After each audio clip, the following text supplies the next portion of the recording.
मैं हर बार खाना खाते समय उसे मिट्टी में दबा देता हूँ, यहाँ तक कि अपने पैर भी साथ में गाड़ देता हूँ। कुछ देर बाद जब मैं मिट्टी खोदता हूँ तो अंदर का खाना राख और धुएं में बदल जाता है और मेरी भूख भी मिट जाती है। असल में मैं एक पेड़ वाला राक्षस हूँ जो इंसान के भेष में है। मुझे लगा था कि मैं इंसानी संप्रदाय में छिपकर चुपचाप अपनी शक्ति बढ़ा सकता हूँ, जब तक कि एक दिन मेरे बड़े गुरु भाई लू चांगशाओ अचानक छोटे गुरु भाइयों के साथ धर्मग्रंथों के कमरे में आ गए। वो उम्र बढ़ाने वाली जड़ी बूटियों के बारे में जानकारी ढूंढने आए थे। मैं सोच ही रहा था कि संप्रदाय के किस बड़े बुजुर्ग की उम्र पूरी होने वाली है। तभी लू चांगशाओ ने अचानक मेरी तरफ देखा। छोटे गुरु भाई, क्या हाल ही में संप्रदाय में कोई नई उम्र बढ़ाने वाली जड़ी बूटी आई है? धर्मग्रंथों के कमरे की देखरेख की जिम्मेदारी मेरी थी, तो मैंने सच सच जवाब दिया, नहीं, कोई नई जड़ी बूटी नहीं है, सब पुरानी ही है। पर मेरी बात खत्म होते ही एक शिष्य ने अचानक द हुआंगजिंग नाम की किताब हाथ में उठाकर बोलना शुरू कर दिया। इसमें उम्र बढ़ाने का तरीका लिखा है। बाकी शिष्य ये सुनकर तुरंत उसके पास जमा हो गए। बस मेरा ही दिल जोर से धड़क उठा। मैंने एक गहरी सांस ली और शांत बने रहने की कोशिश की। उस शिष्य ने सबके सामने पढ़ना शुरू किया। द हुआंगजिंग में लिखा है कि युआनशु पहाड़ पर अमरता का पेड़ है, उसे खाने से इंसान हमेशा के लिए अमर हो जाता है। ये सुनकर मैं और भी ज्यादा डर गया। मैं उन लोगों से दूर जाने ही वाला था कि लू चांगशाओ अचानक बोल पड़ा, इसे देखने की जरूरत नहीं है, द हुआंग बहुत ही खतरनाक जगह है। हमारे लिंगशु गुफा की तो बात ही छोड़ो, बड़े बड़े संप्रदाय भी वहाँ आसानी से कदम रखने की हिम्मत नहीं करते। कहीं और जाकर पता करो। मैंने उन्हें जाते हुए देखा और चुपके से राहत की सांस ली। मैंने जल्दी से द हुआंगजिंग को सबसे नीचे रख दिया और प्रार्थना की कि भविष्य में कोई मुझ पर ध्यान न दे। मैं ही वो किताब में बताया गया अमरता का पेड़ हूँ। जब मेरा जन्म हुआ था तब मेरे पास सिर्फ इंसान का रूप लेने की ही शक्ति थी। ठीक उसी समय लिंगशु गुफा शिष्यों की भर्ती कर रहा था। मैं कहीं और जाने की हिम्मत नहीं कर सका और किस्मत से चुन लिया गया। पर मैंने कभी नहीं सोचा था कि मेरी आध्यात्मिक जड़ की काबिलियत इतनी खराब होगी। 10 साल से ज्यादा साधना करने के बाद भी मैं क्यूई साधना के दूसरे स्तर के आखिरी चरण तक ही पहुंच पाया। इसलिए मुझे जानकारी संभालने के लिए किताबों वाले कमरे में भेज दिया गया। लेकिन असली खतरा तो अभी बाकी था। भले ही मैं हमेशा के लिए जी सकता हूँ, पर जैसे जैसे मैं बढ़ रहा हूँ, मेरे शरीर की राक्षसी ऊर्जा को काबू में रखना मुश्किल होता जा रहा है। अगर इंसानी साधकों को मेरा पता चल गया तो वे मुझे कच्चा चबा जाएंगे। मुझे अपनी राक्षसी ऊर्जा को छिपाने के लिए अपनी साधना का स्तर बढ़ाना ही होगा। मैं इसी उधेड़बुन में था कि एक कागज के टुकड़े ने मेरे लिए सब कुछ बदल दिया। उस दिन मैं हमेशा की तरह बाकी शिष्यों से मिले कागजों का हिसाब रख रहा था। उनमें लिखा होता था कि किसे कौन सी जड़ी बूटी मिली और उस जड़ी बूटी का क्या काम है। पर जब मैंने 10वां कागज खोला तो उसके अंदर लिखी बात ने मुझे हैरान कर दिया। बरगद के पेड़ के राक्षस ने एक राहगीर को मार डाला और उसके खून और मांस को अपनी खाद बनाया। उसके पीछे खून और मांस को अपनी शक्ति में बदलने और साधना करने का तरीका भी लिखा था। मैं तुरंत गहरी सोच में पड़ गया। क्या मैं शुरुआत से ही गलत रास्ते पर चल रहा था? पेड़ पौधों को मजबूती से बढ़ने के लिए खाद की जरूरत होती है।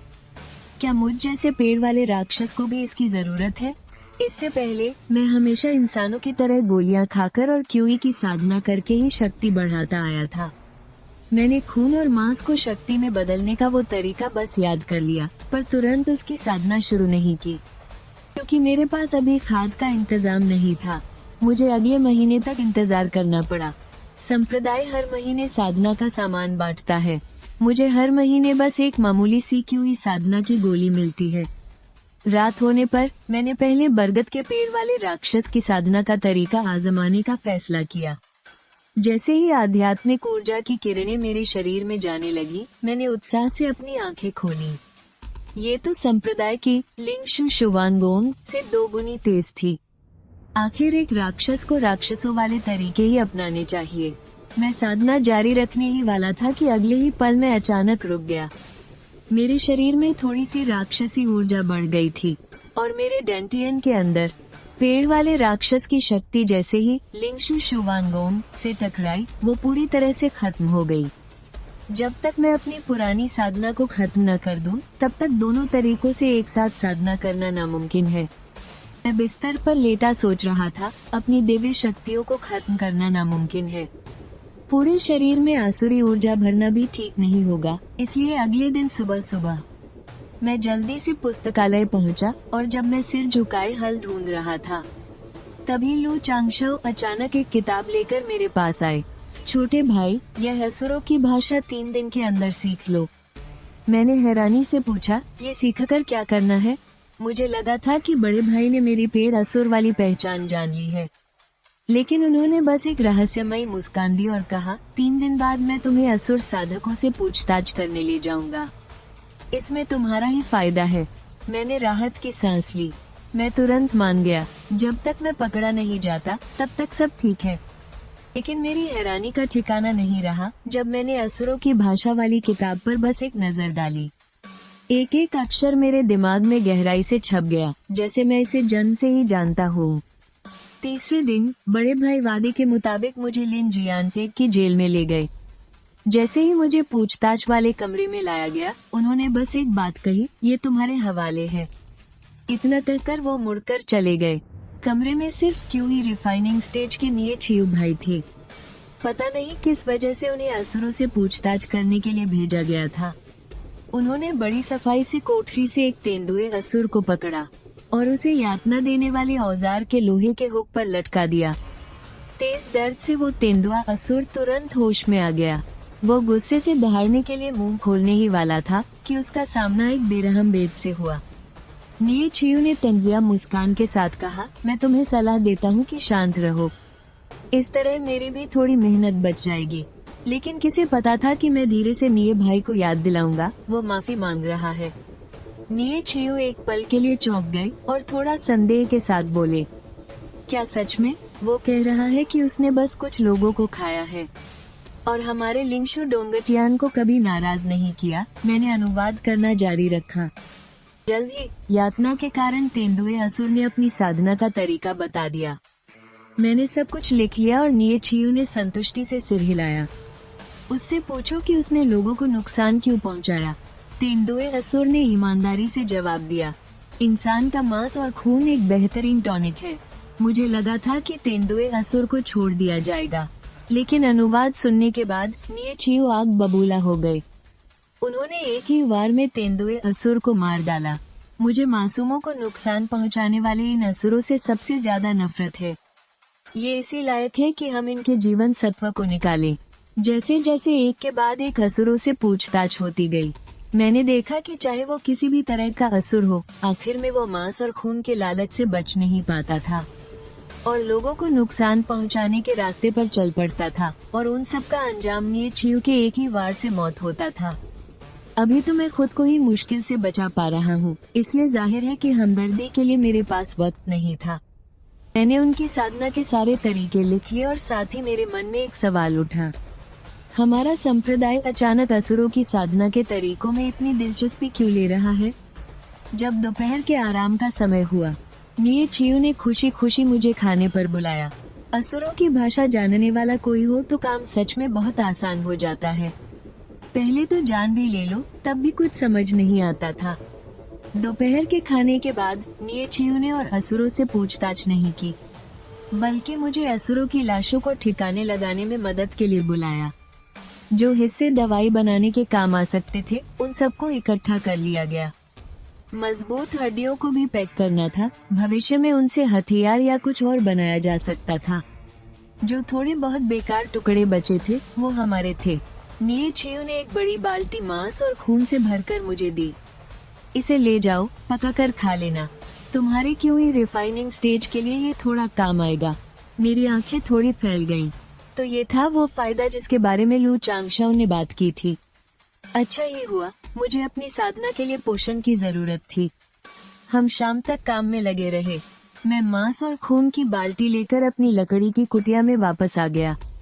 भले ही यह सिर्फ बेकार टुकड़े थे, लेकिन इनमें मौजूद आध्यात्मिक ऊर्जा एक निम्न श्रेणी की क्यों ही रिफाइनिंग गोली से कम नहीं थी।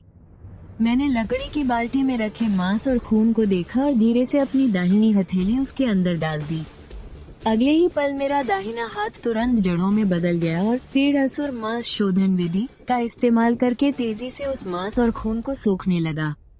साथ ही इस शुद्ध आध्यात्मिक ऊर्जा को बदलने के लिए लिंगशु शुवान साधना का उपयोग करते हुए वनस्पति साधना का अभ्यास करने से राक्षसी ऊर्जा पैदा होगी।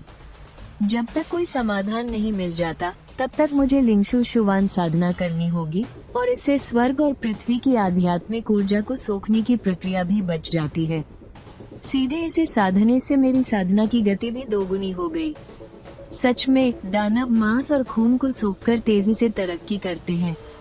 इस तरह मैं एक तरफ अनुवादक का काम करने लगा और दूसरी तरफ अपनी साधना को बढ़ाने के लिए मांस और खून का इस्तेमाल करने लगा, जब तक कि मुझे मेरी निम्न श्रेणी की साधना की गोलियां नहीं मिल गईं। एक रात की साधना के बाद मैं सफलतापूर्वक साधना के तीसरे स्तर पर पहुंच गया। हालांकि मैंने बड़ी मुश्किल से राक्षसी ऊर्जा को दबा लिया था, लेकिन साधना की तकनीक की समस्या अभी भी हल नहीं हुई थी। मुझे नहीं पता था कि एक बहुत बड़ा मौका भी मेरा इंतजार कर रहा है। उस दिन जैसे ही मैं जेल पहुंचा, मैंने एक छोटे से हरे बैल को मेरी तरफ नजर डालते देखा।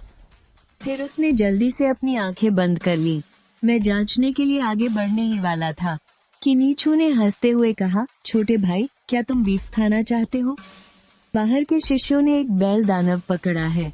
ये कहकर उसने सीधे उस छोटे हरे बैल को बाहर खींच लिया। लेकिन जैसे ही वो उसे लोहे के हुक पर टांगने वाला था, मैंने अचानक उसे रोकते हुए कहा, बड़े भाई, अभी इसे यातना मत दो। ये जागा हुआ है, बस सोने का नाटक कर रहा है। अप्रत्याशित रूप से नीचू ये सुनकर चौंक गया।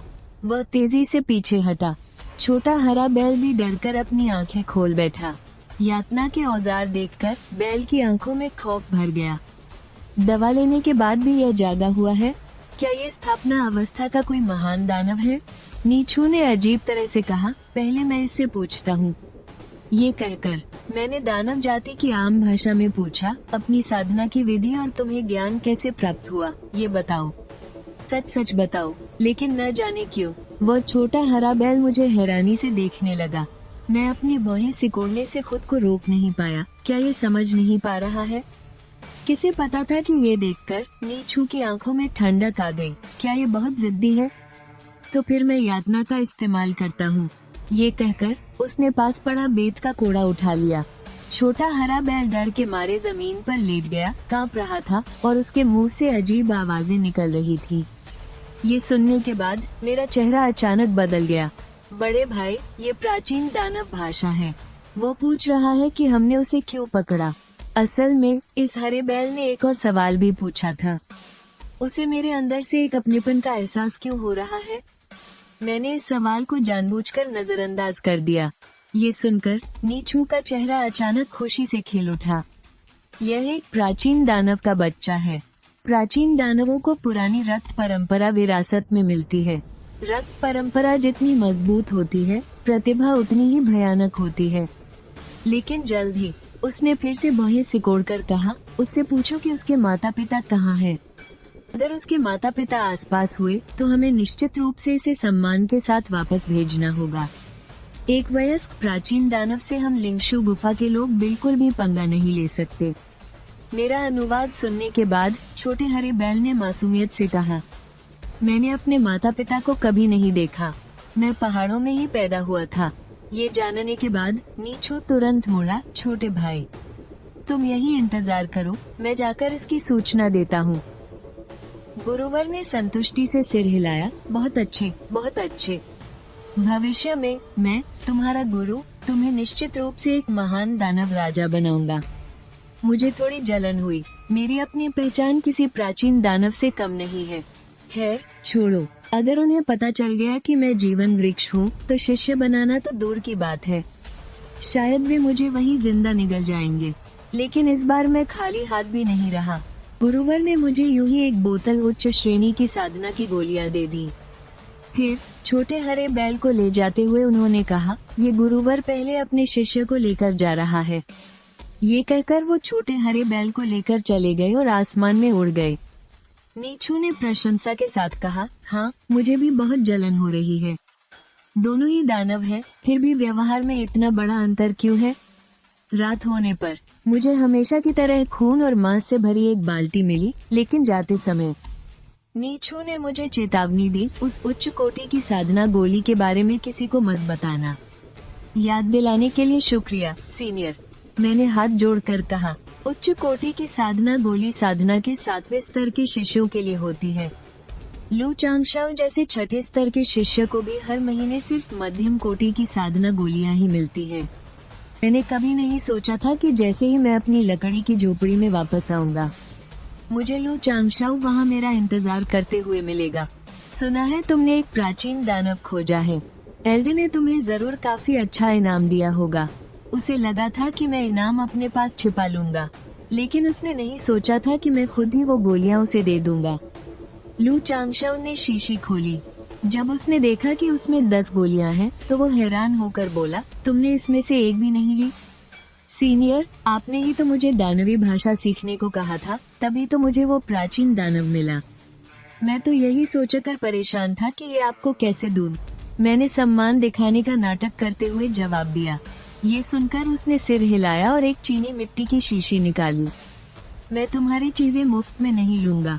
ये मध्यम कोटि की साधना गोलियों की एक शीशी तुम्हारे लिए है। बहुत बहुत शुक्रिया, सीनियर। मैंने जल्दी से शुक्रिया कहने का नाटक किया। अच्छे से काम करते रहो।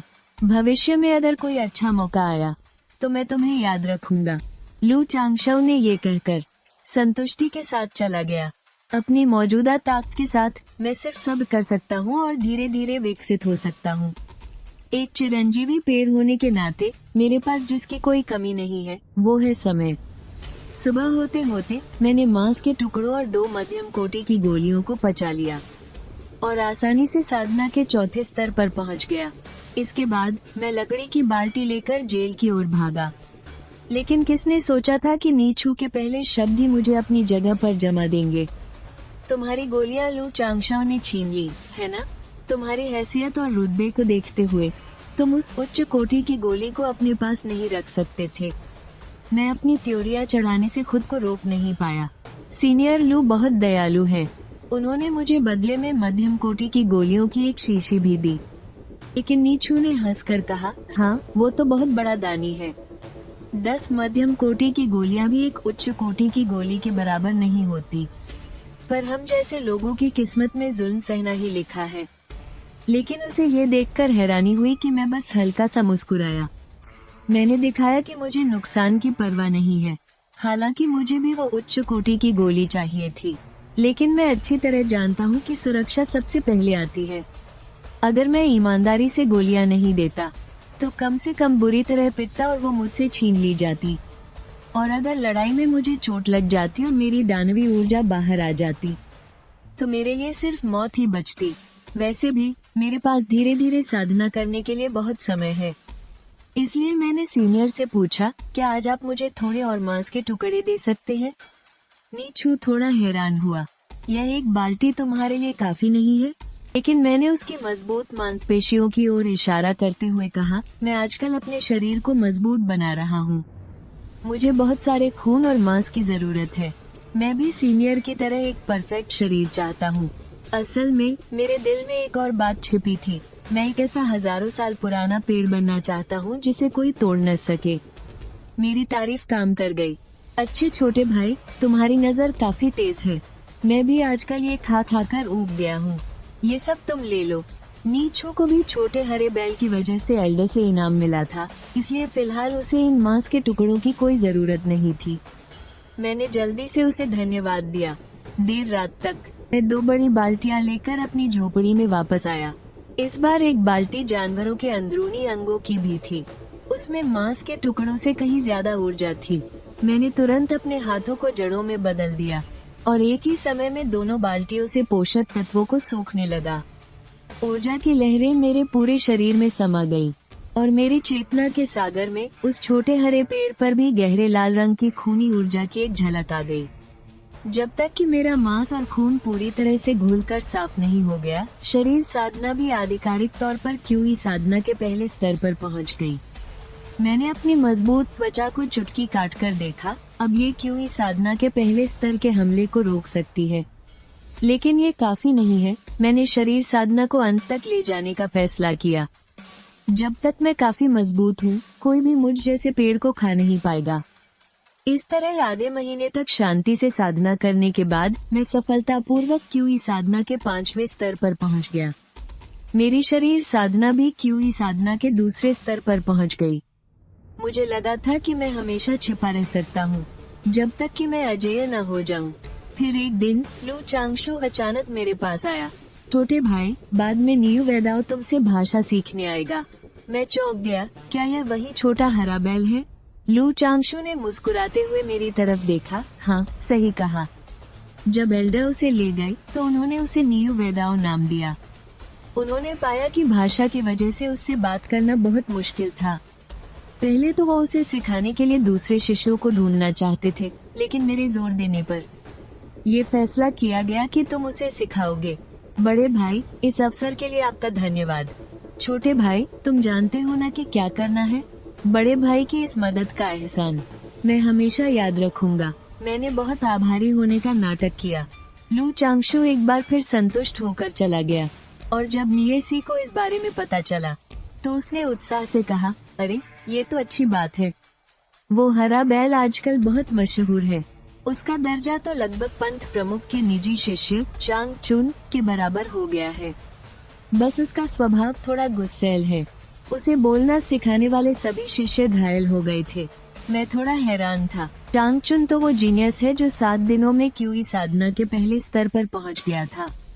ज्यादा समय नहीं बीता था कि नीयू वेदाओ को एक सीनियर बहन जेल में ले आई। उस सीनियर बहन ने घमंड से मुझे बाहर बुलाया। जैसे ही मैंने सम्मान से झुककर प्रणाम किया, नीयू वेदाओ मेरे पास आकर मुझसे सटने लगा। पर मेरे पास कहने को कुछ नहीं था। मुझे डर था कि यह हरा बैल अचानक मुझ पर कोई जोरदार वार न कर दे।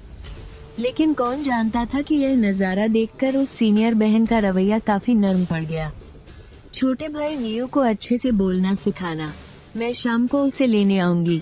ये कहकर वो मुड़ी और चली गई। आखिरकार तुमसे मुलाकात हो ही गई। मैं उन लोगों से बात नहीं कर पाता। मुझे आड़ू खाने हैं। नीयू वेदाओ ने खुशी से मुझे घूरते हुए कहा, जब हम रात को वापस जाएंगे तो मैं सीनियर बहन को तुम्हारे लिए आड़ू लाने को कहूँगा। मैंने ये कहते हुए उसे पूछताछ वाले कमरे में ले गया। लेकिन दरवाजे से अंदर आते ही उसने जो पहली बात कही, उसे सुनकर मेरे पसीने छूट गए।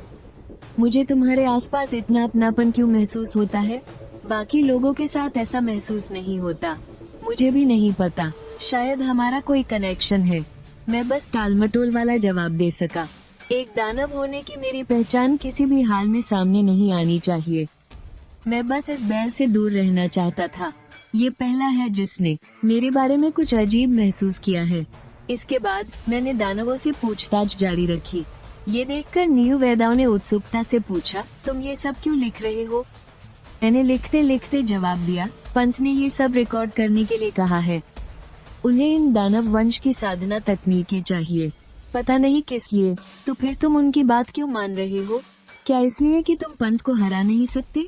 नीयू वेदाओ एक उत्सुक बच्चे की तरह पूछता रहा, मुझे हामी में सिर हिलाते देख। नीयू वेदाओ ने आगे कहा, तो फिर तुम भाग क्यों नहीं जाते? क्योंकि बाहर बहुत खतरा है। तरह तरह के दानव, राक्षस और बड़े बड़े साधना पंथ है। ये सोचकर कि हम दोनों एक ही दानव वंश के हैं, मैं अपने दिल की कुछ और बातें कहने से खुद को रोक नहीं पाया। एक बात याद रखना, चाहे इंसानों की दुनिया हो या दानवों की, हमेशा खुद को अच्छी तरह छिपा कर रखना। तुम्हारे अंदर प्राचीन दानव का खून है। कुछ राक्षस अपनी शक्ति बढ़ाने के लिए तुम्हें खा जाएंगे, और इंसानों की दुनिया में जब उन्हें पता चलता है कि जिस राक्षस को वे पाल रहे हैं वो काबू से बाहर हो रहा है, तो वे उसे खत्म करने के तरीके भी ढूंढ निकालेंगे। ये दुनिया बहुत डरावनी है। पहले भी कुछ राक्षस मुझे निगलना चाहते थे। किस्मत से मैं बहुत तेज भागता हूँ। नीयू वेदाओ को अपने भटकने वाले पुराने दिन याद आ गए। वो अब भी उस बात से डरा हुआ था, इसलिए उसे मेरी चेतावनी पर पूरा यकीन हो गया। मैंने उसे शांत करते हुए कहा, जब तक तुम्हारे पास असली ताकत नहीं आ जाती, तुम्हें बात मानना सीखना होगा, ताकि हर किसी को लगे कि तुम एक इंसान हो। नीयू वेदाओ ये सुनकर सोच में पड़ गया, तो फिर मुझे इंसानों की भाषा जल्दी सीखनी होगी। मैंने उसे धैर्य से सिखाना शुरू किया। नीयू वेदाओ की खानदानी ताकत बहुत ज्यादा थी, और उसके सीखने की रफ्तार भी बहुत तेज थी। जब शाम को सीनियर सिस्टर आई तो नीयू वेदाओ तुरंत आगे आया और इंसानी भाषा में बोला, नमस्ते सीनियर सिस्टर। सीनियर सिस्टर का चेहरा खुशी से खिल उठा। बहुत अच्छे जूनियर ब्रदर, ये तुम्हारा इनाम है। मैं कल जूनियर ब्रदर नीयू को फिर से ले आऊंगी। आपके इनाम के लिए शुक्रिया सीनियर सिस्टर। मैंने गोली ले ली। जब मैं अपनी लकड़ी की झोपड़ी में वापस आया तो उम्मीद के बिल्कुल उल्टा लू चांगशाओ पहले से ही वहाँ इंतजार कर रहा था। सुना है तुम्हारी और नीयू वेदाओ की बहुत अच्छी बन रही है। हाँ, मैंने वो गोली बाहर निकाली और बताया कि यह सीनियर सिस्टर का इनाम है, लेकिन लू चांगशाओ ने उसे कुछ नफरत भरी नजरों से देखा। सिर्फ यही दिया? वो अभी अभी क्यूई रिफाइनिंग के 7वें लेवल पर पहुंचा है। एक ऊंचे दर्जे की गोली से उसका पेट बिल्कुल नहीं भरेगा। मैंने लाचारी से कहा, सीनियर सिस्टर ने सिर्फ एक ही इनाम दिया। जेल में मौजूद सीनियर ब्रदर ने भी ये देखा था। लू चांगशाओ ने गंभीर चेहरा बनाकर गोली ले ली। वो मुड़कर जाने ही वाला था कि अचानक मैंने उसे रोक लिया। सीनियर ब्रदर चांगशाओ, क्या आप मुझे एक मीडियम ग्रेड गोली वापस दे सकते हैं? पर लू चांगशाओ ने मेरे हाथ में मौजूद मांस पर नजर डाली। यह मत भूलो कि आज तुम जो कुछ भी हो वो किसकी वजह से हो। अगर मैं नहीं होता तो तुम अब भी लाइब्रेरी में सड़ रहे होते। कल मुझे कम से कम 3 ऊंचे दर्जे की गोलियां चाहिए। ये सुनकर मेरे माथे पर बल पड़ गए। आपका ये जूनियर ब्रदर आपकी मेहरबानी को याद रखेगा। बस बात यह है कि गोलियां तो इनाम में मिलती है। मैं 3 गोलियां कैसे ला सकता हूँ? पर यह सुनकर लू चांगशाओ के होठों पर एक मुस्कान आ गई। वो नीयू वेदाओ तुम्हारे काफी करीब है, उससे मांगने के लिए कहो। आजकल वो सबका चहेता बना हुआ है। तो सीनियर ब्रदर, क्या आप मेरे लिए एक छोड़ सकते हैं? मैंने झिझकते हुए पूछा। तुम सिर्फ ये बचा खुचा मांस खाने के लायक हो। इतना कहकर लू चांगशाओ सीधे चला गया। मैंने हल्की सी आह भरी। इस बार तो ये सच में दिन दहाड़े लूट थी, लेकिन फिर भी मैंने अपने मन के बुरे ख्यालों को दबाया और मांस को पचाने के लिए कमरे में वापस चला गया। मैं शरीर को मजबूत करने की प्रैक्टिस करता रहा। मेरा अंदाजा है कि इस तरह के मांस के 20 और हिस्से मिलने पर मैं बॉडी रिफाइनिंग के 3रे लेवल पर पहुंच जाऊंगा। एक ऐसा पेड़ बनने के लिए जिसे कोई कुतर न सके। अभी बहुत लंबा सफर तय करना है। अगले दिन मैं रोज की तरह जेल में आया, लेकिन मैंने नीयू वेदाओ से मदद नहीं मांगी, बल्कि मैं सीधे निये के पास गया। सीनियर ब्रदर निये, मैं एक मुश्किल में फंस गया हूँ। पता नहीं आप मेरी मदद कर सकते हैं या नहीं। मुझे नीयू वेदाओ से कहकर ऊंचे दर्जे की क्यूई रिफाइनिंग गोलियां मंगवानी है। ये तो सीधे सीधे मौत को बुलावा देना है। मैं उस सीनियर सिस्टर को चुनौती नहीं देना चाहता, और निये छू हाल ही में क्यूई रिफाइनिंग के 9वें लेवल पर पहुंचा है। अगर वो मदद करने को तैयार हो जाए तो मैं ऊंचे दर्जे की क्यूई रिफाइनिंग गोलियां लू चांगशाओ को देने के बजाय उसे दे दूंगा। लेकिन हैरानी की बात है कि निये के अगले जवाब ने मुझे चौंका दिया। ये लू चांगशाओ के बारे में है ना? मैं बहुत उलझन में पड़ गया। सीनियर ब्रदर निये को इतनी अच्छी तरह कैसे पता? मैंने सुना है कि वो आजकल किसी का खास बनने की कोशिश कर रहा है और उसे हर महीने सिर्फ 2 बढ़िया वाली क्यूई कंडेंसिंग पिल्स मिलती है, इसलिए उसे मुझसे ही शुरुआत करनी पड़ी। नीचियो ने कुछ देर सोचा। मेरे पास एक खाली कमरा है, आज रात तुम मेरे यहाँ आकर रहो। मैंने शुक्रगुजारी से कहा। नी भाई, आप चिंता मत करो, जो बढ़िया वाली क्यूई कंडेंसिंग पिल्स मिलेंगी वो मैं आपको जरूर दूंगा। लेकिन हैरानी की बात ये थी कि हाँ, 1-2 तुम खुद रख लेना, ज्यादा हो तो कुछ मुझे दे देना। मैं एक इज्जतदार इंसान हूँ। ये कहकर वो डीमन क्लैन से निपटने चला गया। इज्जतदार लोग अच्छे होते हैं। इंसान को इज्जत और पेड़ को छाल प्यारी होती है, लेकिन लू चांगशो को ये समझ नहीं आया। मैंने चुपके से अपनी मुठियां भींच ली। तभी नीयू वेदाओ अचानक एक्साइटेडली दौड़ता हुआ आया। तुम्हें पता नहीं, कल मैंने वापस जाकर एक बार मास्टर जी कहा और वो बूढ़ा आदमी तो खुशी से पागल ही हो गया। एक बोतल तुम ले लो। मैंने एक नजर डाली। वो तो बढ़िया वाली क्यूई कंडेंसिंग पिल्स थी। नीयू वेदाओ सच में एक अच्छा बैल है, लेकिन मैंने हाथ हिलाकर मना कर दिया। रख लो, मेरे पास बहुत है। कल मास्टर जी ने मुझे कई बोतलें और दी। नीयू वेदाओ को पिल्स की कोई परवाह नहीं थी। मैं मन ही मन आह भरे बिना नहीं रह सका। दोनों ही डीमन हैं, तो इतना फर्क कैसे है? मुझे पिल्स लेते हुए देखकर नीयू वेदाओ बहुत खुश हो गया। यहाँ मेरा तुम्हारे सिवा कोई दोस्त नहीं है। हालांकि मास्टर जी और बाकी सब मेरे साथ बहुत अच्छे हैं, लेकिन मुझे हमेशा एक दूरी सी महसूस होती है। सिर्फ तुम्हारे साथ ही मुझे अपनापन लगता है। मैं कोई गाय नहीं हूँ। जरा अपने शब्दों पर ध्यान दो, मैंने हल्के से खांस कर कहा और बात बदलते हुए बोला, तुम्हें एक अच्छा इंसान बनकर रहना होगा। भले ही तुम इंसान नहीं बनना चाहते, लेकिन इंसानों की दुनिया में तुम्हें इंसान बनकर रहना सीखना होगा। न्यू वेदाओ ने सोचते हुए सिर हिलाया। मैं उसे सिर्फ भाषा ही नहीं बल्कि इंसानों की दुनिया में जीना भी सिखा रहा था। आधे दिन तक सीखने के बाद न्यू वेदाओ जेल में टहलने चला गया। कौन जानता था कि उसे वहाँ गलती से मेरी पिल्स छीने जाने की बात पता चल जाएगी। वापस आने पर वो मुझसे पूछे बिना नहीं रह सका कि मैं क्या करने वाला हूँ। मैंने कंधे उचकाए। मैं तो छिपूंगा, जाहिर है। अपने भाई के साथ रहने पर लू चांगशु भी आने की हिम्मत नहीं करेगा। न्यू वेदाओ ने हैरानी से पूछा, क्या इसलिए क्योंकि तुम लू चांगशु से लड़ नहीं सकते? नहीं, मुझे लोगों के साथ अच्छे से रहना पसंद है। मुझे लड़ाई झगड़ा पसंद नहीं है, मैंने गंभीरता से कहा। भले ही मैं उसे हरा सकता हूँ, लेकिन ये बात मैं खुद नहीं कह सकता, बल्कि मैं चुपके से उसे अपने लिए खाद बना लूंगा। पास में खड़े नी छियू ने बात आगे बढ़ाई। अगर भाई 7वें लेवल के क्यूई कंडेंसेशन पर होते तो वो सीधे लू चांगशु पर हमला कर सकते थे। न्यू वेदाओ को अचानक सब समझ आ गया। उसने पुरानी डीमन भाषा में कहा, तुम इस मौके का इस्तेमाल करके मुझे सिखाना चाहते हो कि जब मैं कमजोर हूँ तो सब्र रखूं, और जब ताकतवर हो जाऊं तो पलटकर वार करूं। मेरे पास कोई जवाब नहीं था। मैं तो बस शांति से साधना करना चाहता हूँ। ये बैल ऐसा कैसे सोच सकता है? तुम्हारे इस तरह सिखाने के लिए बहुत बहुत शुक्रिया। मैं याद रखूंगा कि जब मैं कमजोर हूँ तो सिर झुकाना सीखूं, और जब ताकत आ जाएगी तो उसके पूरे परिवार को मार दूंगा। न्यू वेदाओ के गंभीर चेहरे को देखते हुए मैं चुप हो गया। मैं तो बस इस बैल डीमन को प्यार से याद दिला रहा था कि उसे सब्र करना और लो प्रोफाइल रहना सीखना होगा, पर वो पूरे परिवार को मारने के बारे में कैसे सोचने लगा? रात होने पर मैं नीसी के साथ उसके रहने की जगह पर गया। कमरे में घुसते ही मैंने पिल्स निकाली। भाई, ये पिल्स न्यू वेदाओ ने दी है। मैंने सीनियर ब्रदर के साथ इसे बांटने का वादा किया था। मैं इसे अकेले नहीं रखूंगा।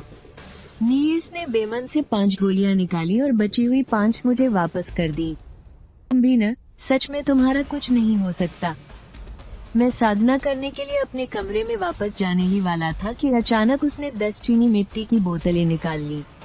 ये क्यूई और ब्लड पिल्स हैं जो शरीर के प्रशिक्षण के लिए बहुत काम आती हैं। हमारे क्यूई रिफाइनिंग वंश में सब कुछ शरीर का प्रशिक्षण करना पड़ता है, सिर्फ आध्यात्मिक ऊर्जा ही काफी नहीं होती। इसलिए सभी साधना के लिए क्यूई और ब्लड पिल्स लेते हैं। तो ऐसी बात है। मैंने उसे धन्यवाद कहा और बोतलें रख ली। मुझे अभी इन क्यूई और ब्लड पिल्स की सख्त जरूरत है, और मुझ में थोड़ी इज्जत भी है। मैं सच में किसी से मुफ्त में चीजें नहीं ले सकता। मैं साधना करने के लिए अपने कमरे में वापस जा रहा हूँ। नीयेस ये कहकर अपने कमरे में वापस चला गया। मैं भी अपने कमरे में वापस गया और दरवाजा बंद कर लिया। मैंने गोलियां लेकर उन्हें रिफाइन करना शुरू कर दिया।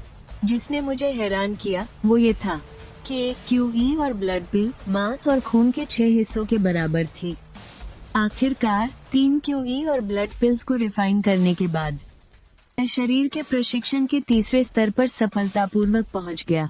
फिर क्यूई रिफाइनिंग पिल्स को रिफाइन करके मैं क्यूई रिफाइनिंग के 6थे स्तर पर पहुंच गया। लेकिन इससे भी बड़ा सरप्राइज तो अभी बाकी था। अगले दिन न्यू वेदाओ ने जैसे ही मुझे देखा, उसने मुझे अच्छी क्वालिटी की क्यूई रिफाइनिंग पिल्स की 2 बोतलें दी। मैं देखना चाहता हूँ कि तुम लू चांगशो को जल्द से जल्द कैसे मारते हो। मैं तो चुप ही हो गया। तुम्हारे ऐसा करने से भविष्य में अगर मैं उसे नहीं भी मारूंगा तब भी इल्जाम तो मुझ पर ही आएगा। न्यू वेदाओ ने मेरी चुप्पी पर ध्यान नहीं दिया, बल्कि अचानक आह भरकर कहा, एक काम करो, तुम मेरे साथ चलो। इस जेल में मत रहो। मुझे ऊपर बहुत अकेलापन महसूस होता है। पर अचानक मेरा चेहरा गंभीर हो गया। इंसानी पंथ में एक दानव होने के नाते तुम्हें अकेले रहना सीखना होगा। तुम्हें कभी भी दानव की दुनिया में लौटने की इच्छा नहीं दिखानी चाहिए। इससे लोगों को लगेगा कि तुम्हें पाला नहीं जा सकता। न्यू वेदाओ ये सुनकर डर से पसीने पसीने हो गया। उसने जल्दी से सिर हिलाया। दिन फिर से शांति से बीतने लगे। हालांकि लू चांगशो मुझे ढूंढने आया था, लेकिन वो बस दूर से देखकर चला गया। वो नीचू से पंगा नहीं ले सकता था, इसलिए मैंने चैन की सांस ली और लगन से साधना की। मेरे शरीर का प्रशिक्षण 5वें स्तर पर पहुंच गया और मेरी साधना भी क्यूई रिफाइनिंग के 6ठे स्तर के शिखर पर पहुंच गई। पर जैसे ही मैं 7वें स्तर पर जाने की तैयारी कर रहा था, एक बिन बुलाया मेहमान अचानक आ गया। लू चांगशो, तुम यहाँ क्या करने आए हो? तुम्हें आधे महीने बाद होने वाले 3 वंशों के मुकाबले के बारे में बताने आया हूँ। मैंने हमेशा फायदा होने पर तुम्हारे बारे में सोचा, लेकिन तुमने मुझे धोखा दिया। तुम दानव भाषा सीखने को तैयार नहीं थे। तुम्हें लगा कि जेल गंदी है, तो तुमने ये काम अपने जूनियर ब्रदर पर डाल दिया। तुम न्यू वंताओं से मिले, तुम्हें मौके और फायदे मिले, लेकिन तुमने सब कुछ हड़प लिया, एक दाना तक नहीं छोड़ा। लू चांगशो, थोड़ी तो शर्म करो। दफा हो जाओ, तुम्हें देखकर मेरा दिमाग खराब होता है। उम्मीद है कि तुम 3 वंशों के मुकाबले में भी इतने ही मुंहजोर बने रहोगे। लू चांगशो अपनी बात कहकर सीधे चला गया, लेकिन नीचू ने भौहें सिकोड़कर मेरी तरफ देखा। 3 वंशों का मुकाबला लिंगशु गुफा के शिष्यों के लिए एक प्रतियोगिता है।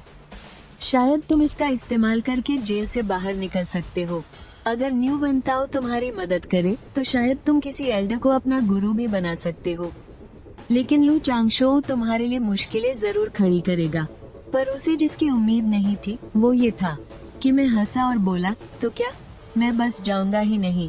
नीचू ये सुनकर चौंक गया। पर न्यू वंताओ हमेशा तुमसे मिलने नहीं आ सकता। तुम दोनों के बीच का फासला बढ़ता ही जाएगा और आखिर में तुम शायद दोस्त भी नहीं रह पाओगे। लेकिन मेरे चेहरे पर कोई भाव नहीं था। ये तो बस कुछ समय का साथ था। दोस्ती की तो बात ही कहाँ आती है। नीचू कुछ पल के लिए हैरान रह गया, फिर उसे समझ आया।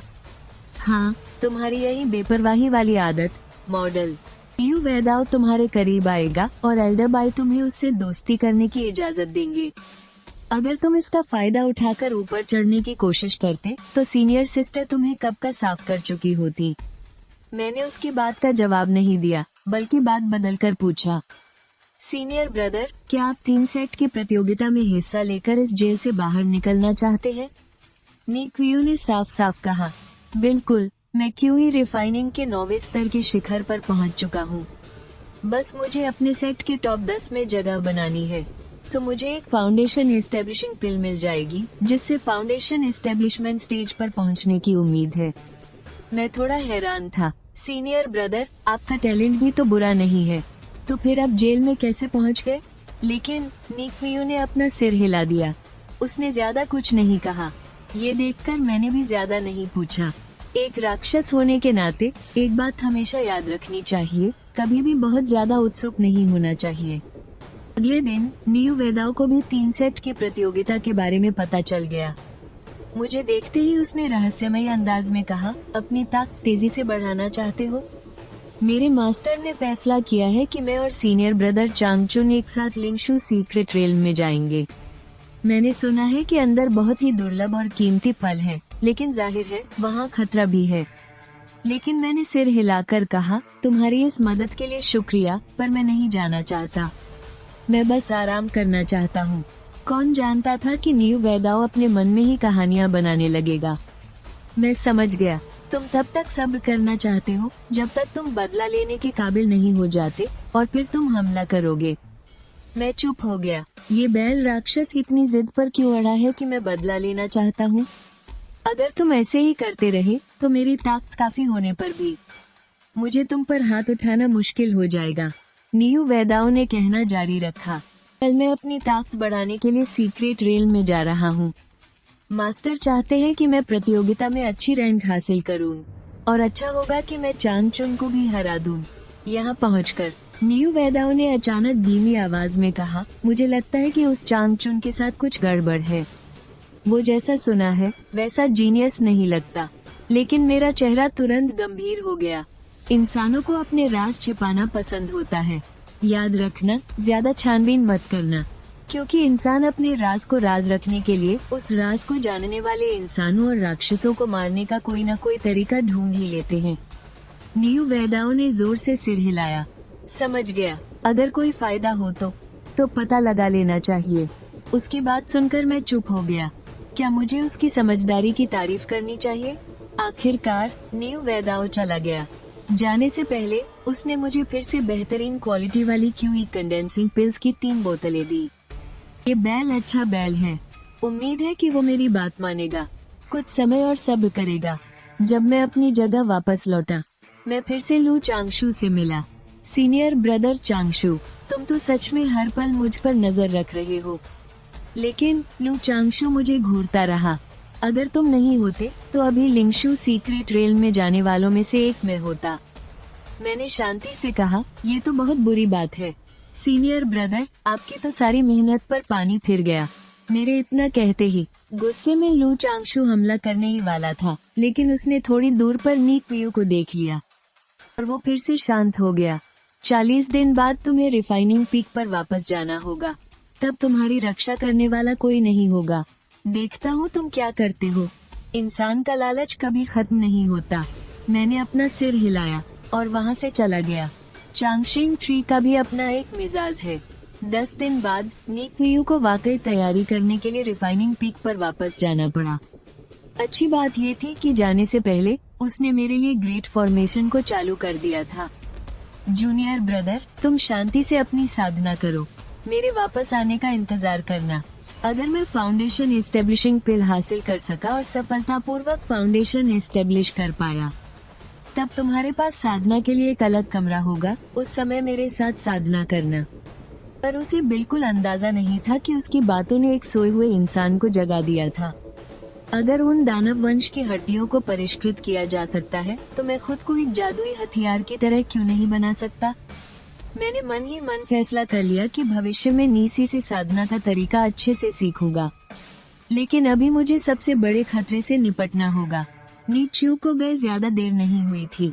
लू चांगशाओ वाकई आ गया, लेकिन बड़े सुरक्षा कवच को देखकर वो अंदर आ ही नहीं सका। जैसे ही वो गुस्से में जाने वाला था, मैं अचानक शांत से सुरक्षा कवच से बाहर आ गया। पर अजीब बात ये थी कि लू चांगशाओ ने ये देखकर कोई हरकत नहीं की, बस मुझे घूरता रहा। शायद उसे डर था कि मैं डरकर वापस चला जाऊंगा। मैंने कुछ पल सोचा, अचानक मैं जमीन में समा गया। लू चांगशाओ ने मेरी ऊर्जा को महसूस किया। उसने ठंडी सांस भरी, तो ये धरती में समाने की तकनीक है। तभी बाहर आने की हिम्मत की और तुम साधना के दूसरे स्तर से सीधे छठे स्तर पर पहुंच गए। इसमें कितनी सारी गोलियां लगी होंगी, ये सब मेरा होना चाहिए था। ये सोचते ही उसका दिल नफरत से भर गया। उसने भी एक पलायन तकनीक का इस्तेमाल किया और मेरा पीछा करने लगा। जब तक वो एक शांत जंगल में नहीं पहुंचा, लू चांगशाओ अचानक जमीन से बाहर निकला। वो मेरा पता नहीं लगा पा रहा था। क्या नीच्यू ने मुझे मेरी ऊर्जा छिपाने वाला कोई जादुई हथियार भी दिया है? जब वो सोच में डूबा हुआ था, तभी उसके पीछे के पेड़ों से तलवार की एक चमक निकली। लू चांगशाओ ने घबराकर अपनी तलवार से उसे रोका, पर उसका हाथ कांप गया। तलवार लगभग हाथ से छूट ही गई थी। एक उच्च श्रेणी की जादुई तलवार, साधना का 7वां स्तर। उस बैल दानव ने तुम्हें कितने संसाधन दिए हैं? तुम साधना के 7वें स्तर तक पहुंच गए, लेकिन मैंने कोई जवाब नहीं दिया। मैंने फिर से तलवार उठाई और मेरे सिर के ऊपर काले बादल मंडराने लगे। लू चांगशाओ ने लिंगयुन की 3 तलवारों की चाल को पहचान लिया। भले ही तुम साधना के 7वें स्तर पर पहुंच गए हो, तुम मेरा मुकाबला नहीं कर सकते। पर जैसे ही दोनों की तलवारें टकराने वाली थीं, मैं अचानक जमीन में गायब हो गया। लू चांगशाओ का चेहरा बदल गया, लेकिन वह अपनी तलवार का वार रोक नहीं सका। अगले ही पल मैं अचानक उसके पीछे के पेड़ के तने से बाहर निकला और मेरी तलवार ने उसके शरीर को छेद दिया।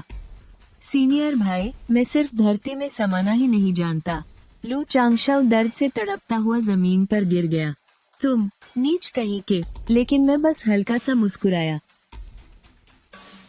जिंदा रहने के लिए शातिर होना पड़ता है, ये कहकर मेरी हथेलियां तेजी से जड़ों में बदल गई और उसे पोषक तत्वों में बदलने लगी। कुछ ही पलों में जमीन पर सिर्फ उसके कपड़े बचे थे। मुझे लगा था कि कपड़ों में कुछ अच्छा मिलेगा, पर ये लू चांगशाओ तो एक नंबा का कंगाल था।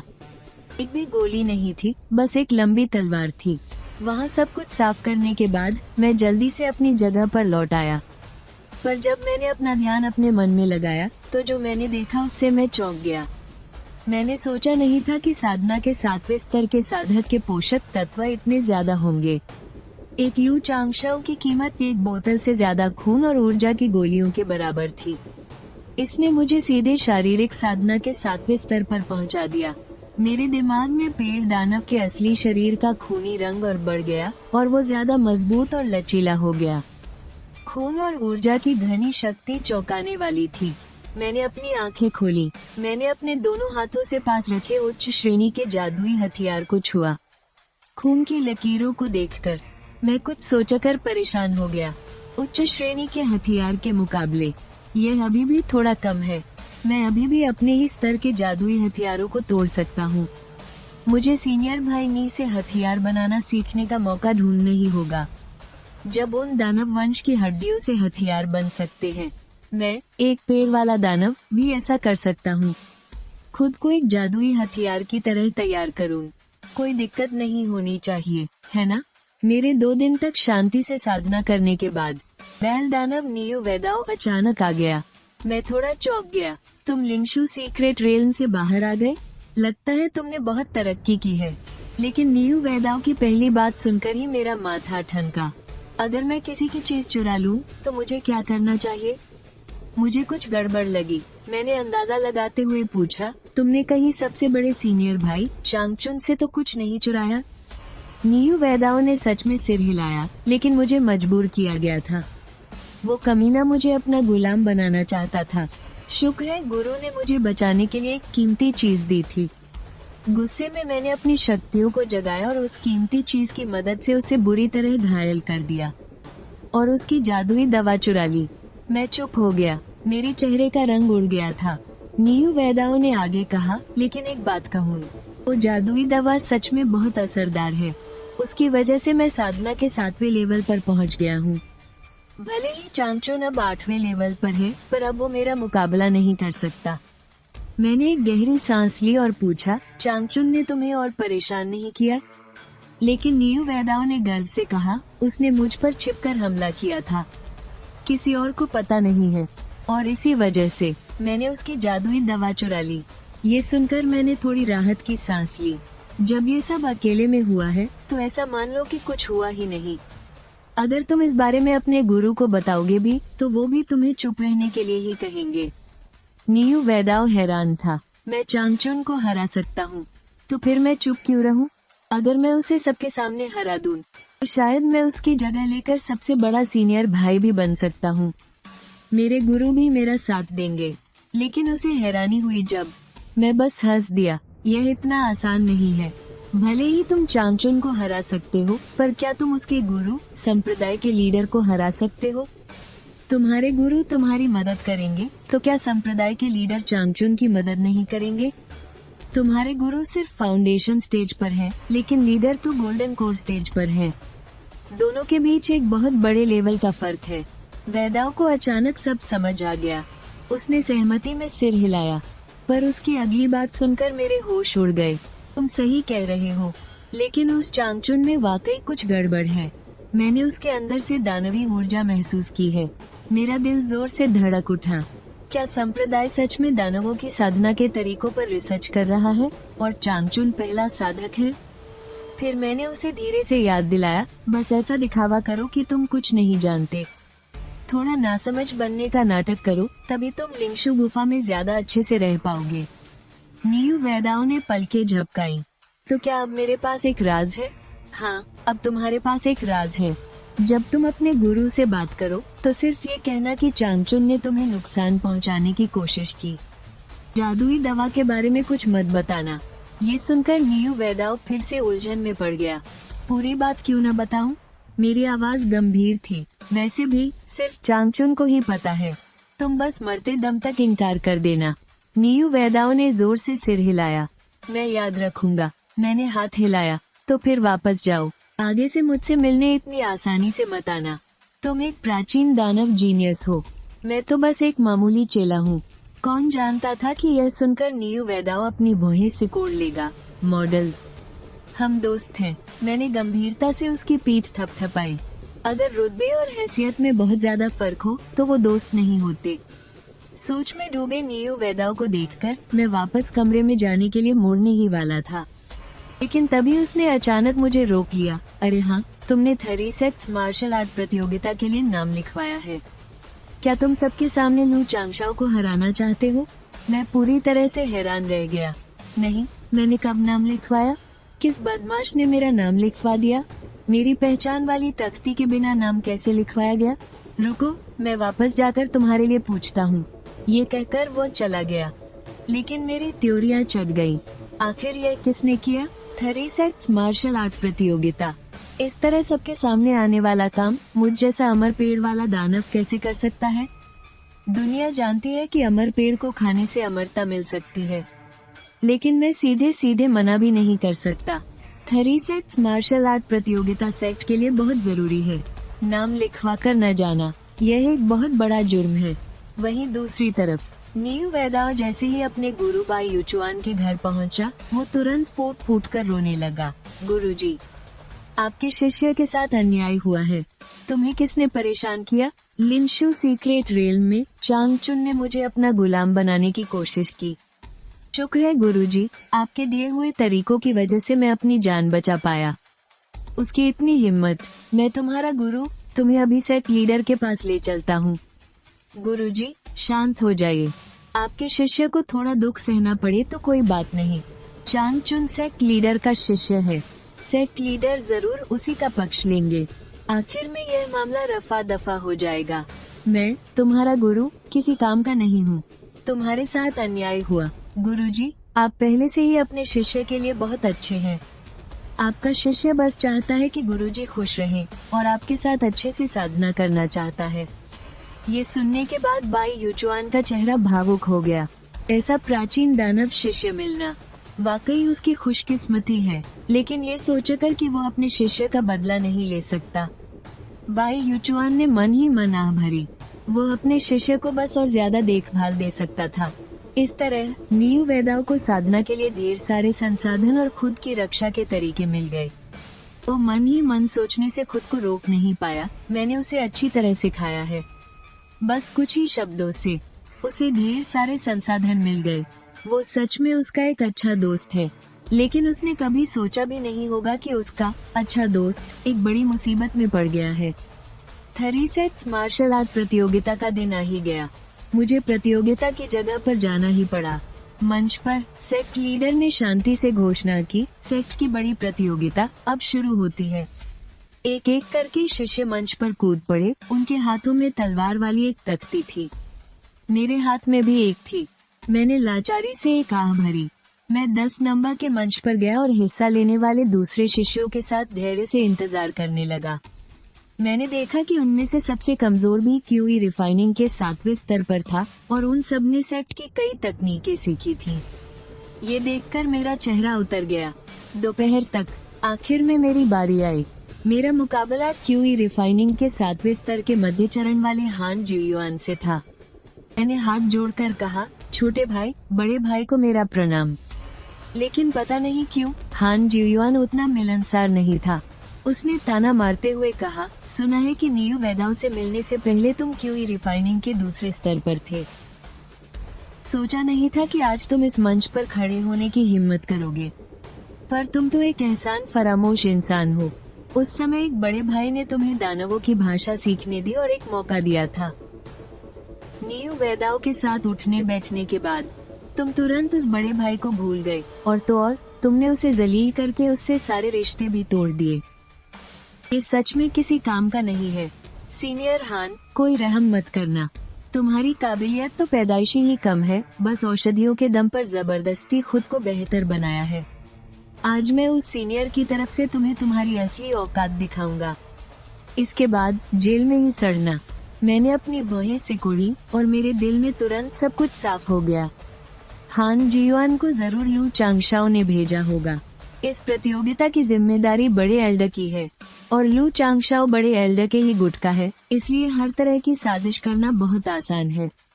हान जियुआन ने और कुछ नहीं कहा, हूं की आवाज के साथ अपनी लंबी तलवार म्यान से बाहर निकाल ली।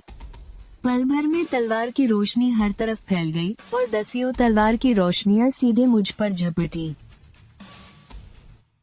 सीनियर हान, कोई रहम मत करना, इसे पीटकर वापस जेल भेज दो। बेकार लोगों को तो जेल में ही रहना चाहिए। लेकिन हुआ वो जिसकी किसी को उम्मीद नहीं थी। ये देखकर मेरा चेहरा बदल गया और मैं घबराहट का नाटक करते हुए पीछे भागा। मेरा शरीर तलवार की रोशनी को लगभग छूते हुए बचा और मैं लड़खड़ा गया और सीधा अखाड़े से नीचे गिर गया। हान जीवान थोड़ा हैरान रह गया, लेकिन मैं तेजी से उठा, हाथ जोड़कर कहा, सीनियर, आपकी तलवारबाजी कमाल की है। मैं हार गया, अलविदा। हान जीवान थोड़ा उलझन में पड़ गया। मैंने तो अभी ठीक से हमला भी नहीं किया था। मैंने लू चांगशाओ से वादा किया था कि न सिर्फ उसे पूरी तरह से जलील करना है, बल्कि उसे गंभीर रूप से घायल भी करना है। अभी उसकी इज्जत तो चली गई, लेकिन उसे तो जरा भी चोट नहीं आई। और जो बात उसे सबसे ज्यादा परेशान कर रही थी, वो ये थी कि हारने के बाद भी वो दुखी क्यों नहीं है, बल्कि वो तो ऐसे ही उठकर चल दिया जैसे बहुत खुश हो। अरे हाँ, मैंने तो कुछ दिनों से लू चांगशाओ को देखा ही नहीं। वो इस प्रतियोगिता में भी क्यों नहीं देखा? लेकिन मैंने इन सब बातों पर ध्यान नहीं दिया और अपने कमरे में लौट आया और फिर से शांति से साधना करने लगा और शाम तक साधना करता रहा। तभी नियू वेंडाओ फिर आ गया। मैंने आह भर कर कहा, मैंने कहा था ना कि मुझसे मिलने इतनी आसानी से मत आया करो। ये बैल राक्षस बहुत मशहूर है। अगर वो यहाँ आया तो लोग मुझ पर भी ध्यान देंगे। लेकिन किसे पता था, नियू वेंडाओ ने गंभीर आवाज में कहना शुरू किया, मैं तुम्हें तसल्ली देने आया हूँ। मैंने प्रतियोगिता के बारे में सुना। हाँ, ये बहुत शर्म की बात थी, लेकिन मुझे यकीन है कि तुम जल्द ही इससे उबर जाओगे और एक न एक दिन उस हान जीवान को हरा दोगे। मैंने उसकी तरफ देखकर कहा, मैं ठीक हूँ, मुझे तसल्ली की जरूरत नहीं है। पर तभी नियू वेंडाओ ने मेरा कंधा थपथपाया और कहा, तुम्हें मजबूत होने का नाटक करने की जरूरत नहीं है। मैंने अपनी भौहों के बीच की जगह को मलते हुए कहा, मैं नाटक नहीं कर रहा हूँ। मैं तो वैसे भी इस प्रतियोगिता में हिस्सा लेना ही नहीं चाहता था।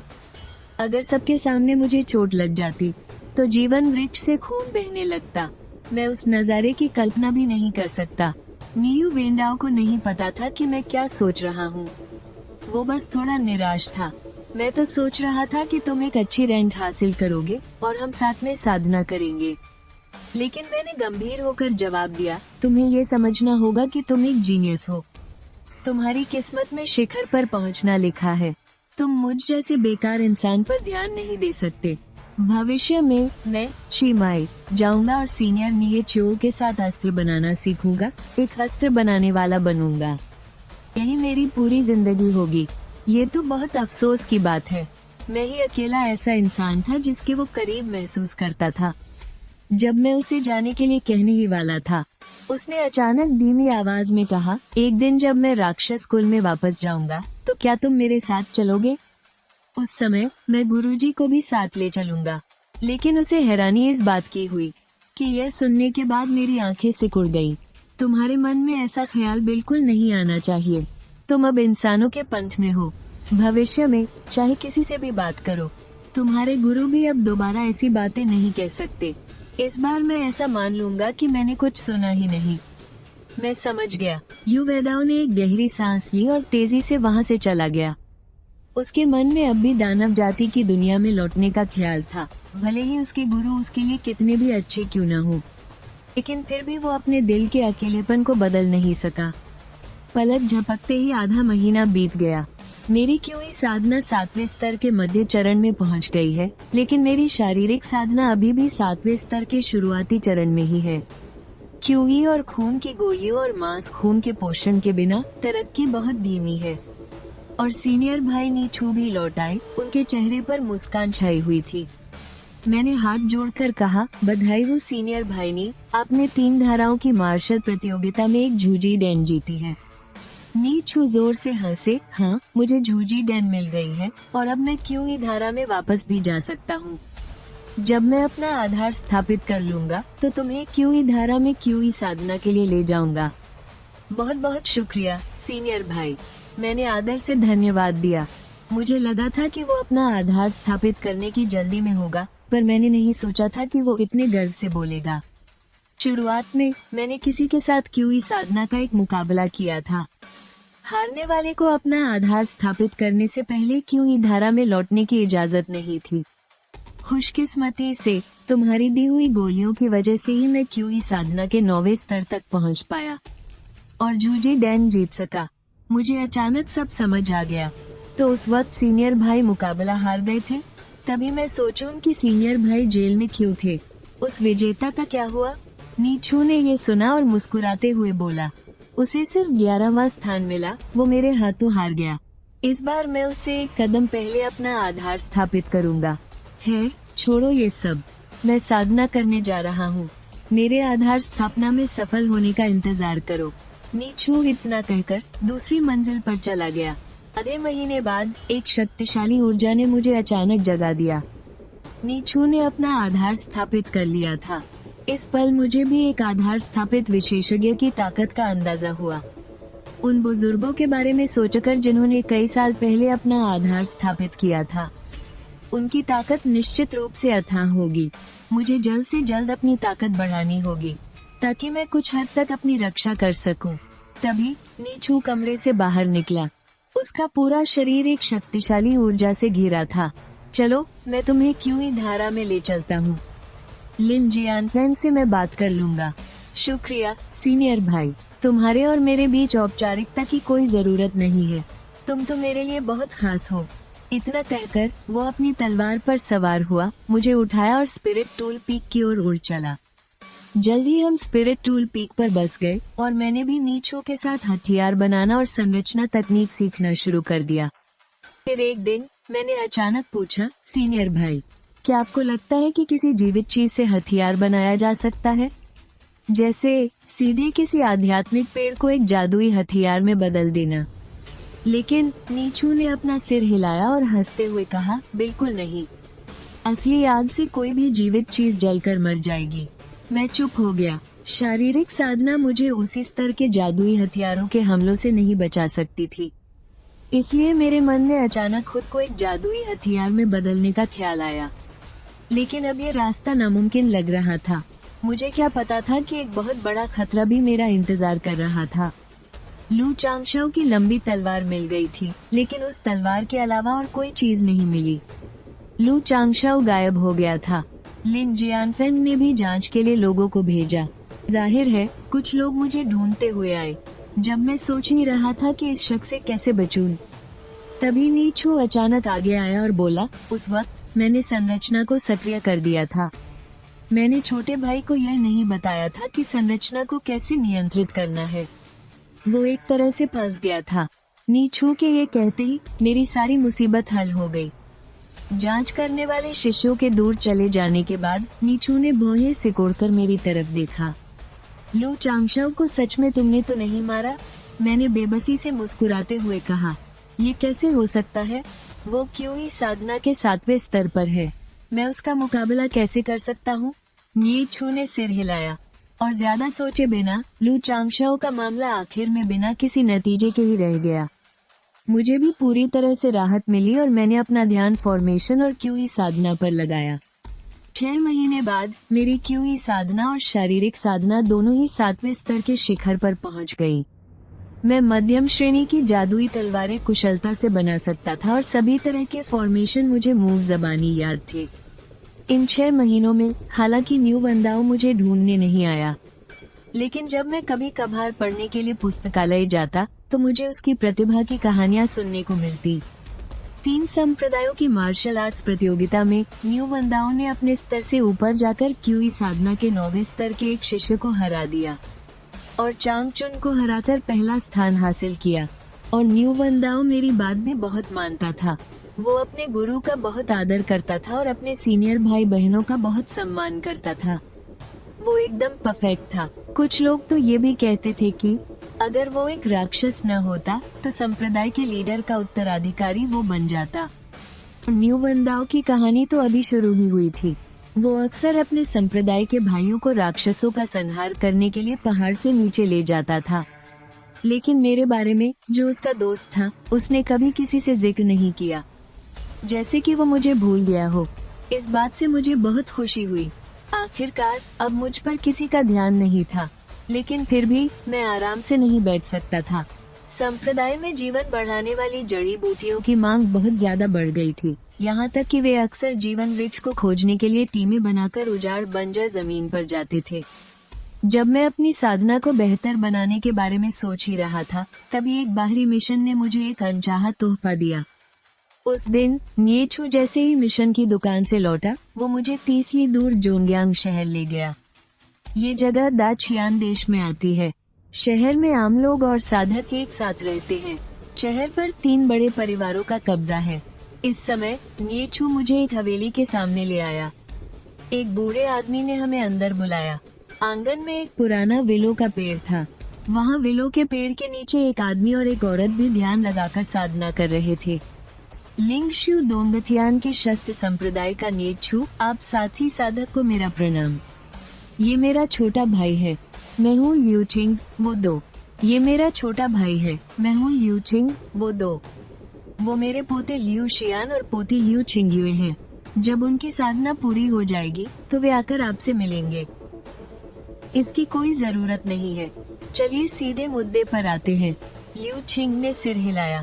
उसने हाथ हिलाया और तुरंत ही धुंधली रोशनी से चमकते 3 अयस्क के पत्थर सामने आ गए। न्येचू के चेहरे पर हैरानी थी। ये तो लौहयुक्त पत्थर, लाल ज्वाला पत्थर और साफ पवन पत्थर हैं। आपकी किस्मत अच्छी है जो आपको ये 3 बेहतरीन चीजें मिली। ये हमारे पूर्वजों की निशानियां हैं। आप दोनों साथी साधकों को थोड़ी तकलीफ देनी होगी। इतना कहकर वो हमें एक भूमिगत गुप्त कमरे में ले गया। लियू छिंग के जाने के बाद न्येचू को बोलने में थोड़ी शर्म आ रही थी। मैं तो चाहता था कि तुम अभ्यास करो, लेकिन यहाँ कोई भट्टी नहीं है और ये सभी दुर्लभ पत्थर हैं। मैंने हाथ हिलाया। ऐसी दुर्लभ चीजों पर मैं भी हाथ आजमाने की हिम्मत नहीं करूँगा। मैं बाहर आपका इंतजार करता हूँ, भाई। पर तभी न्येचू ने अचानक मुझे एक थैली दी। तुम शहर में जाकर थोड़ा घूम फिर लो। इन 3 दुर्लभ पत्थरों पर काम करना मुश्किल है। इन्हें एक जादुई तलवार में बदलने में कम से कम 4-5 महीने लगेंगे। मैंने पैसों की थैली ली और गुप्त कमरे से बाहर निकल गया। मैं साधना के लिए लियू छिंग से एक कमरा मांगने ही वाला था कि उसने उस पुराने विलो के पेड़ की ओर इशारा कर दिया। तुम उस पेड़ के नीचे जाकर साधना कर सकते हो। वहाँ एक ऊर्जा इकट्ठा करने वाला फॉर्मेशन है। मैंने धीरे से सिर हिलाया, पर जैसे ही मैं उस पुराने विलो के पेड़ के नीचे पहुँचा, मुझे तुरंत कुछ गड़बड़ महसूस हुई। यहाँ की आध्यात्मिक ऊर्जा वाकई में बहुत घनी थी, लेकिन हवा में एक हल्की आसुरी ऊर्जा भी फैली हुई थी। अगर मैं खुद एक पेड़ का राक्षस न होता, तो शायद मैं इस आसुरी ऊर्जा को महसूस नहीं कर पाता। मैंने उस पुराने विलो के पेड़ पर एक नजर डाली। विलो का पेड़ शांत था, उसमें कुछ भी असामान्य नहीं दिख रहा था। लियू शियान और लियू छिंगयुए बाहर घूमने गए थे। मैं अकेले शांति से साधना कर रहा था, लेकिन जैसे ही मैंने अपनी साधना शुरू की, वो बूढ़ा विलो का पेड़ भी हल्का सा हिला। उसने भी आध्यात्मिक ऊर्जा सोखना शुरू कर दिया। वाकई उसमें चेतना आ गई थी, लेकिन उसने शायद अभी अभी साधना शुरू की थी। उसकी चेतना उलझी हुई थी। वो अभी पूरी तरह से दानव साधना की श्रेणी में नहीं आया था। हम दोनों पेड़ की आत्माएं हैं, इस नाते मैंने उसकी साधना में तेजी लाने के लिए कुछ आध्यात्मिक ऊर्जा इकट्ठा करने में उसकी मदद की। मुझे क्या पता था कि मेरा यह नेक काम जल्द ही मुझे एक अनपेक्षित इनाम देगा। देखते ही देखते 1 महीना बीत गया। मैं आखिरकार साधना के 8वें स्तर पर पहुंच गया, लेकिन मैं और भी ज्यादा चिंतित हो गया। अगर पहले मुझे खाने पर मुलायम महसूस होता, तो अब खाने में थोड़ा कुरकुरापन आ गया था। आखिरकार यह मेरी अपनी कठोरता का सवाल था। मैंने सिर उठाकर उस बूढ़े विलो के पेड़ को देखा और मन की आवाज से कहा, तुम्हारी साधना आसान नहीं है, मैं भी तुम्हारी मदद करूंगा। ये कहकर मैंने पेड़ की आत्माओं की साधना विधि को याद किया और उसे बूढ़े विलो के पेड़ को सुनाया। उसकी चेतना अभी अभी जागी थी। वो अभी बोलना नहीं जानता था, बस शुक्रिया अदा करने के लिए अपना तना हिला रहा था। साथ ही उसने आध्यात्मिक ऊर्जा इकट्ठा करके अपनी साधना विधि मुझे दिखाई। मैं मुस्कुराया और कुछ नहीं कहा। उसकी साधना विधि बहुत ही साधारण थी, उसका कोई खास फायदा नहीं था। अगले ही पल एक अनहोनी घटना घटी। जमीन से अचानक एक हरी रोशनी निकली और एक उंगली धीरे धीरे जमीन से बाहर आने लगी। ये देखकर मैं चौंक गया। यह उंगली साफ तौर पर किसी इंसान की नहीं थी, बल्कि यह किसी पत्थर की मूर्ति की लग रही थी, जिस पर बारीक लकीरें बनी हुई थी। मैंने उस तर्जनी उंगली को छुआ, शायद बहुत समय बीत जाने की वजह से, और इस विलो के पेड़ द्वारा सोख ले जाने के कारण सारा सत्व उसके अंदर चला गया था। लेकिन उस पर बनी लकीरों ने मेरा ध्यान खींच लिया। वे किसी उन्नत मंत्रव्यूह जैसी लग रही थी। यह जरूर वही खजाना होगा जिससे विलो के पेड़ में चेतना जागी। इसका सारा सत्व पेड़ का पोषण बन गया। इसलिए मैंने उस चीज के बारे में पूछा। विलो का पेड़ जोर से हिला। एक आध्यात्मिक शक्ति तुरंत मेरे दिमाग में घुस गई। अगले ही पल मेरे दिमाग में एक विशाल आकृति उभरी। ऐसा लगा जैसे कोई प्राचीन पत्थर की मूर्ति मेरे दिमाग में फिर से जीवित हो गई हो। हर पत्थर पर बारीक लकीरें थी, और वो तर्जनी उंगली उस मूर्ति की छोटी उंगली थी।